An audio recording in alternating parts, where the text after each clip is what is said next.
Quel est le vrai prix d'un iPhone ? Votre iPhone vous a coûté 1 200 €.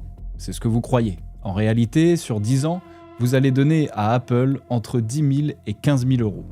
Et le plus fou dans cette histoire, c'est qu'Apple gagne plus d'argent après vous avoir vendu le téléphone qu'au moment où vous l'avez acheté. On vous explique tout. Un iPhone 16 Pro Max en 256 Go, c'est 1 479 € en France. Mais combien est-ce qu'il coûte à fabriquer ? Selon le cabinet TD Cowen, qui démonte chaque iPhone à sa sortie, il coûterait 485 $ à fabriquer, environ 450 €. L'écran coûte 80 $, l'appareil photo arrière 80 $ également, c'est le composant qui a le plus augmenté cette année. La puce A18 Pro, le cerveau du téléphone, coûte 45 $. La mémoire, le stockage, la batterie et l'assemblage, tout le reste tient dans 280 $. Un prix de vente de 1 479 € versus un coût de fabrication de 450 €. Résultat, Apple vend son produit phare environ 3 fois son coût de fabrication. La marge brute sur les produits Apple est de 36%. Mais attention, ça c'est après les coûts de R&D, de recherche et développement, de marketing et de logistique. Le coût des composants seuls représente à peine un tiers du prix que vous payez. Mais le téléphone, c'est juste la porte d'entrée. Le vrai business d'Apple, c'est ce qui se passe après l'achat. Apple, la machine à abonnement. En 2025, Apple a réalisé 109 milliards de dollars de revenus avec ses services. Pas les iPhones, pas les Mac, les services. iCloud, Apple Music, Apple TV+, l'App Store, Apple Pay, Apple Care, 109 milliards. C'est un record historique pour Apple. Et le plus impressionnant, c'est que la marge sur ces services est de 75%.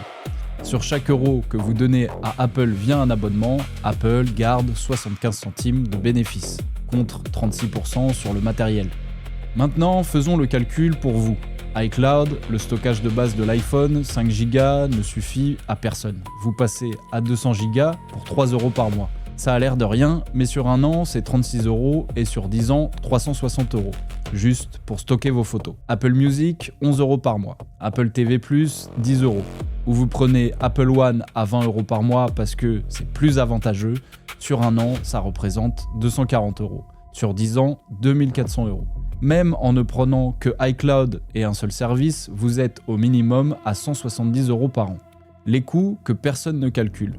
Le forfait mobile, évidemment, pour utiliser votre iPhone correctement en 5G, un forfait en France, c'est 15 à 25 € par mois. Sur un an, c'est 240 € et sur 10 ans, 2400 €.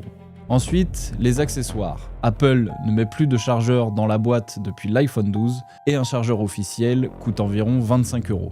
Une coque, c'est 30 à 60 €. Une protection d'écran pour 15 €, des AirPods parce qu'il n'y a plus de prise jack, 150 à 280 €, et un câble de rechange quand il lâche. Sur la durée de vie d'un iPhone, c'est entre 250 et 400 € d'accessoires. Puis viennent les réparations. Un écran cassé sur iPhone 16 Pro Max chez Apple coûte 379 €. Un dos cassé, c'est 200 €. Ou alors, vous prenez Apple Care Plus à 13 € par mois et vous payez quand même une franchise à chaque réparation. Et enfin, le coût invisible, la décote. Votre iPhone à 1 479 € perd entre 40 et 50% de sa valeur dès la première année. Au bout de 2 ans, il vaut à peine 400 €. Vous perdez 1 000 € de valeur à chaque cycle. Le calcul final. Les Français gardent leur smartphone en moyenne 2 ans et demi selon les dernières études. Sur 10 ans, ça fait 4 iPhones. 4 téléphones à 1 200 € en moyenne, c'est 4 800 €. Un forfait mobile sur 10 ans, c'est 2 400 €. Les abonnements Apple, même modérés, ça représente 1 700 €. Et les accessoires sur 4 cycles, c'est 1 200 €. Avec les réparations ou Apple Care, rajoutez 600 €.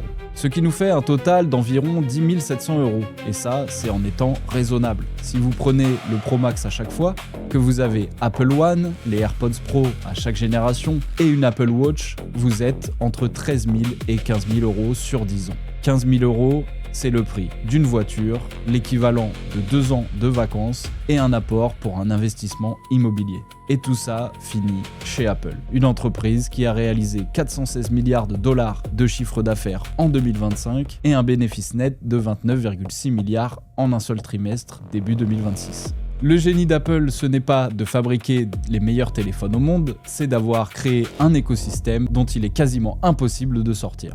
Vous achetez un iPhone, puis vous avez besoin d'iCloud, puis d'AirPods, puis d'une Apple Watch, puis d'Apple Music. Et vous recommencez tous les 2 ans et demi.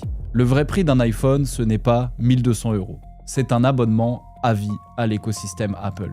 Est-ce que ça veut dire qu'il ne faut pas acheter d'iPhone? Non, mais maintenant, vous savez exactement combien ça coûte. Et c'est ça qui fait la différence entre un consommateur et un investisseur averti. Alors, combien Apple vous coûte-t-il par an? Faites le calcul et dites-le en commentaire. Et si cette vidéo vous a plu, likez, partagez et abonnez-vous au Revenu pour plus d'analyses.